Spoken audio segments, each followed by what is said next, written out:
Assalamualaikum warahmatullahi wabarakatuh.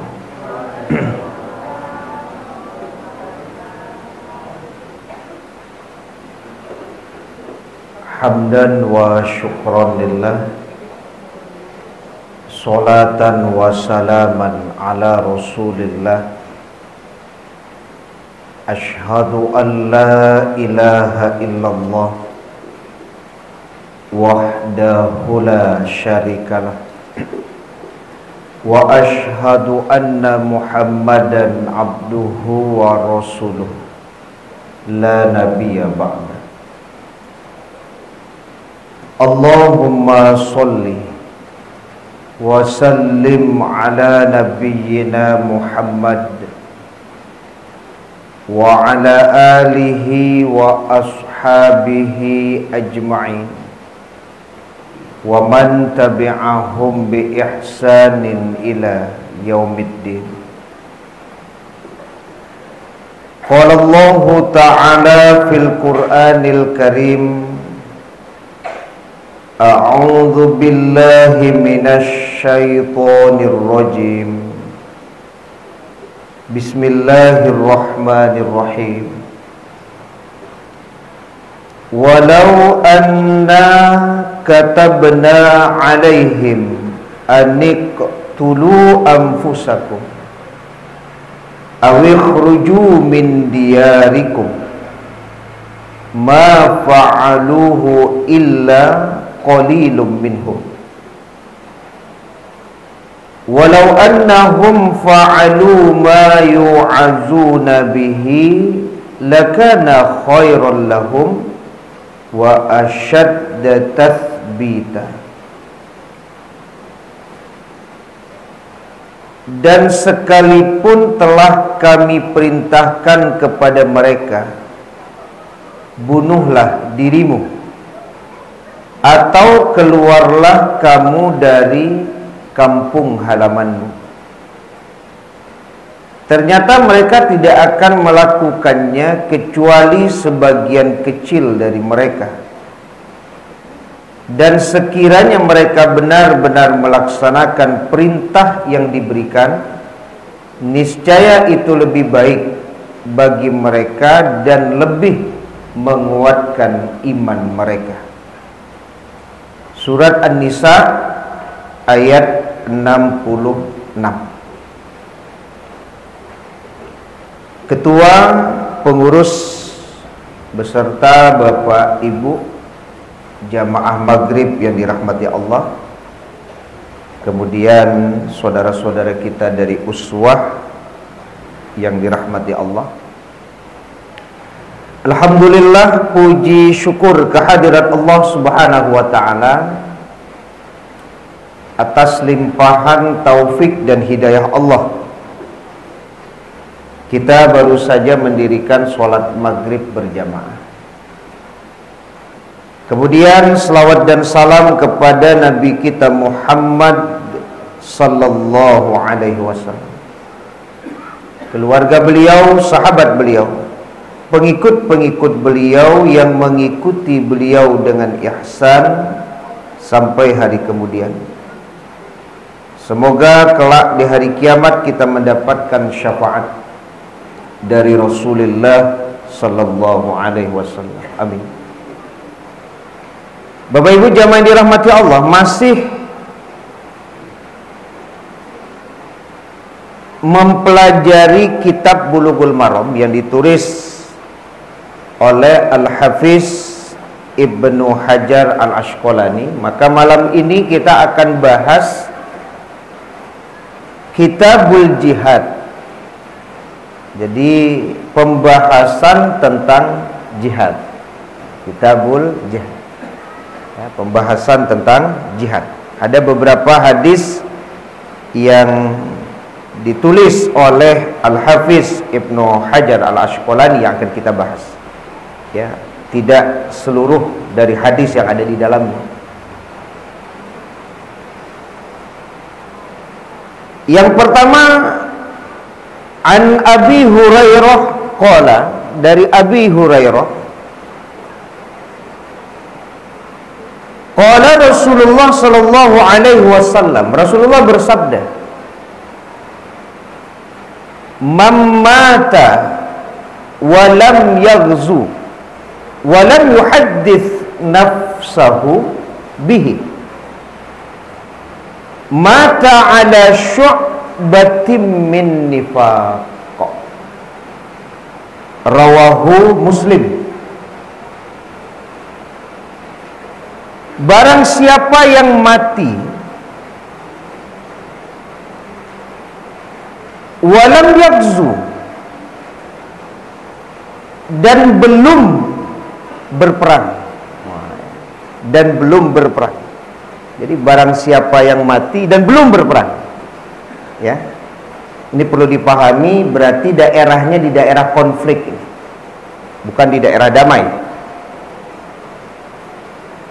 Barang siapa yang mati dan belum berperang dan tidak menghadirkan dalam dirinya untuk berperang, berarti kan ada dua, ya, berperang atau tidak menghadirkan dalam hatinya untuk berperang. Mata ala syu'batin min nifaq, maka orang tersebut mati dengan membawa tanda kemunafikan. Ini untuk wilayah konflik, peperangan antara umat Islam dan orang-orang kafir yang memerangi umat Islam. Kenapa disebut orang tersebut ada bagian dari kemunafikan? Sebab orang munafik ini, kalau menurut ulama, ketika ada perang antara umat Islam dan orang kafir yang memerangi umat Islam, orang munafik ini, pertama dia tidak akan mau menolong agama Allah itu dengan harta dan jiwa mereka. Itu yang pertama dulu. Jadi bagi orang munafik tidak akan menolong agama Allah ini, ya kan? Baik dengan harta dan jiwa mereka. Yang kedua, kalau orang munafik itu ikut berperang, kata ulama, nyo agak kucing air. Jadi calik kanan, calik kiri. Kok rasul-rasul bisa lari, nyo lari ya. Kok rasul-rasul bisa menyuruh, paknya menyuruh ya. Ya, takut mati. Nah, orang munafik itu kan begitu. Ya. Nah, kok perlu kan suara di karyan seketik kawan maju, hilang. Nah, ini orang munafik. Jadi yang pertama, jangan harap mereka membantu dengan tenaga, dengan harta. Kemudian yang kedua, mereka memang licik. Ya. Jadi orang disuruh maju hanya melang. Tapi yang ketiga, kata ulama, inilah orang munafik. Kalau umat Islam memperoleh kemenangan, mereka tepuk dada. Wah, satu lonya di barisan terdepan, Pak, bahwa dia ikut berperang untuk agama Allah. Ini yang orang munafik tadi itu. Ya, makanya disebut di sini. Barang siapa yang mati, dia mati dalam kondisi belum berperang atau tidak ada keinginan untuk berperang, maka dia mati dalam kematian yang di dalamnya ada kemunafikan. Ini untuk daerah konflik. Ya, daerah konflik. Nah, jadi kalau memang ada panggilan berperang, ya, ada panggilan berperang. Ya. Tapi kalau kita kan daerahnya damai nih, tidak daerah konflik. Kalau seperti Palestina hari ini itu kan daerah konflik itu, Pak. Palestina melawan Israel. Gitu ya. Ya. Kalaupun mereka tidak maju ke garda terdepan, ketika di dalam hati mereka tersimpan, Pak, kemarahan itu, tersimpan nih, Pak, kemarahan itu, berarti dia jauh dari kemunafikan. Ya, karena kan kebencian itu tertanam di dalam hatinya. Tapi kan tidak setiap orang punya kemampuan untuk berperang. Tidak semua punya kemampuan. Paling tidak, kata ulama, tersimpan saja di dalam hatinya itu, Pak, kemarahan kepada orang-orang kafir. Ya. Yang kalau saja itu dibolehkan dia maju, maka maju dia. Nah, berarti kan dua hal. Maju berperang atau dalam hati itu ada kemarahan terhadap orang-orang kafir, maka tidak disebut nifak dia. Nah, tapi kalau yang disebut ada kemunafikan itu adalah orang-orang yang memang tidak terpanggil ya. Padahal dia dipanggil untuk berperang, tidak terpanggil. Kemudian yang kedua, boleh jadi di hati mereka itu tidak ada keinginan untuk itu, Pak. Ya, tidak ada keinginan untuk itu. Nah, maka itu disebut mata ada syu'batim min nifaq. Itu di hadis yang pertama, hadis 1283. Nah, ya, berkaitan dengan perang ya, daerah konflik. Kemudian di hadis 1284, wa an Anas anna Nabi sallallahu alaihi wasallam qala jahidul musyrikina bi amwalikum, perangilah orang-orang musyrik itu dengan hartamu, wa anfusikum dengan dirimu, wa alsinatikum dengan lisanmu. Nah, ini perlu dipahami, jihad itu kalau kita tidak di daerah konflik, Pak, kalau dengan diri baca roh lah kepai awak namu bana awak pai, Pak, tidak akan diizinkan lo di negara awak karena awak tidak pandai berperang. Awak tidak terlatih. Pai awak ke Palestina, Bu, mencari susah orang tuh, Pak. Ini kalau kan dikirim tuh orang-orang terlatih ya. Tidak bisa dengan diri. Harta berarti Bapak Ibu yang mengumpulkan donasi untuk membantu saudara-saudara kita, semoga itu bagian dari jihad ini. Kan untuk membantu saudara-saudara kita mempertahankan, kan mempertahankan wilayah mereka itu, Pak. Wilayah umat Islam itu sendiri itu, wilayah kita juga itu. Ada Baitul Maqdis di dalamnya kan. Wa alsinatikum, atau dengan lisanmu. Makanya ada hadis, ya kan?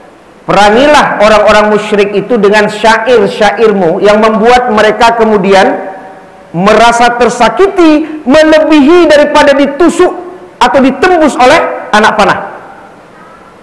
Nah, itu pula kata Nabi. Jadi kalau mampu ada syair-syair, tulisan-tulisan, kalimat-kalimat, sakitilah orang-orang musyrik itu dengan kalimat-kalimat itu. Yang bahkan dengan kalimat itu kata Nabi, mereka merasakan sakitnya lebih sakit dari ditusuk anak panah. Nah, itu kini itu sosial media itu penting. Ya, sosial media. Ya, silakan ungkapkan kemarahan kita kepada Yahudi, kepada Israel itu, Pak. Ya kan? Posting-postingan yang memberikan semangat kepada saudara-saudara kita. Ya. Sampai kemarin kan ada yang di-banned. Ya. Kalau sempat dia memposting hal-hal yang berbau Palestina, akunnya di-ban. Sampai akhirnya dirubah ya Mas ya, pakai semangka. Oh, gambar semangka. Karena semangka itu kan ada warna benderanya Palestina kan gitu. Tapi kemudian ada yang mengungkapkan, kenapa jadi lemah semangat? Kenapa takut? Kemudian harus ditukar pakai semangka kan gitu. Ya, jangan takut, ya kan gitu. Nah, ini mudah-mudahan bagian dari apa? Jihad tadi. Jadi jihad tidak saja dengan harta, jihad tidak saja dengan diri, jihad itu bisa dengan lisan. Sosial media ini termasuk salah satu cara untuk kita berjihad. Ya kan? Sudahlah tidak payah berperang ke situ, Pak. Kalimat yang keluar yang tidak lu seru terdengar kadang. Ya, menyalahkan saudara-saudara kita saja yang di Palestina kan gitu. Orang lah mati-matian mempertahankan wilayah muslim gua, kan mempertahankan. Ya. Bapak Ibu jamaah dirahmati Allah Subhanahu wa taala. Ya.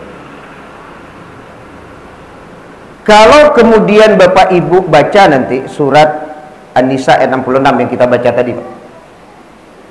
An-Nisa ayat 66. Jadi kalau menurut Syekh Fakhruddin Ar-Razi, meninggalkan kampung halaman itu sama beratnya dengan bunuh diri. Nah, Kan dibahas ini. Kan tidak gampang kita bilang bako ndak tinggian saya kampung halaman tuh, cari mati saya, kan itu. Tinggian saya kampung halaman tuh. Nah, ini jawaban Syekh Fakhruddin Ar-Razi. Berdasarkan surat An-Nisa ayat 66, meninggalkan kampung halaman sama beratnya dengan bunuh diri. Artinya menurut Fakhruddin Ar-Razi, bagi orang yang berakal, meninggalkan kampung halaman itu adalah persoalan yang berat dan sulit. Awak disuruh meninggalkan kampung halaman kau, bu, bacaka jurang namo. Ya, Pak. Awak lah jale dulu tinggal di kampung kau. Awak lah nyuruh keluar. Mati namo bos kau. Akan model itu kiro-kiro kalau dibawa kawak. Jadi kalau ada mereka saudara kita di Palestina bertahan, Pak, ini sesuai dengan firman Allah ini. Itu fitrah untuk mempertahankan wilayah mereka, mempertahankan tanah air, Pak. Tidak dikecean cari mati, kok kawan mau cari mati saja. Lari lah aja. Ya kalau lari saja dia dari Kepatang lah selesai urusan, Pak. Ya kan gitu. Jadi mempertahankan itu kan jihad juga itu. Ya, mempertahankan. Ya.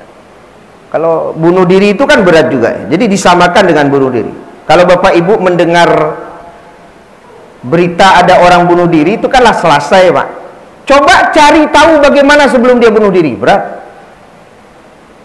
Saya dapat postingan di sosial media, ada orang sedang menunggu kereta api. Ini tunggu kereta api lewat, Pak. Ini kemaloncek, ya kan? Karena dalam pemahaman dia kalau di lantak kereta api kok kan lalu sekalian itu. Ya. Jadi orang-orang sekitar sudah memperhatikan dia. Tayangan rekaman CCTV udah menjelaskan juga, Pak, setelah itu. Memang gelisah. Maju, mundur, kiri, kanan, mundur, kanan. Orang lah tahu kok, Pak. Biasanya kan model kok mati, Mas. Artinya mau bunuh diri. Jadi pas nampak kereta api lewat, Pak, nyuk aja di orang sekali, yuk kamu lonceknya. Jadi dikejar, dipegang. Nah, jadi dalam video itu memang tidak jadi dia bunuh diri. Tapi kegelisahan orang bunuh diri itu tidak main-main, Pak. Boleh jadi ada orang, Pak, yang lah gantung pakai tali itu, bunuh diri. Rupanya putih tali itu, tiba di bawah keceknya. Alhamdulillah, lain tak jadi mati. Jadi mati.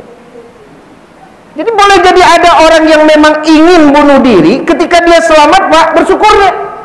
Berarti orang yang ingin bunuh diri sekalipun, Pak, sebenarnya tidak mau pula cepat mati. Begitu beratnya bunuh diri itu. Nah, menurut Syekh Fakhruddin Ar-Razi, surat An-Nisa ayat 66 itu berbicara bahwasanya bagi orang yang berakal meninggalkan kampung halaman berat dan sulit. Maka mereka bertahan dan mempertahankan kampung halaman itu.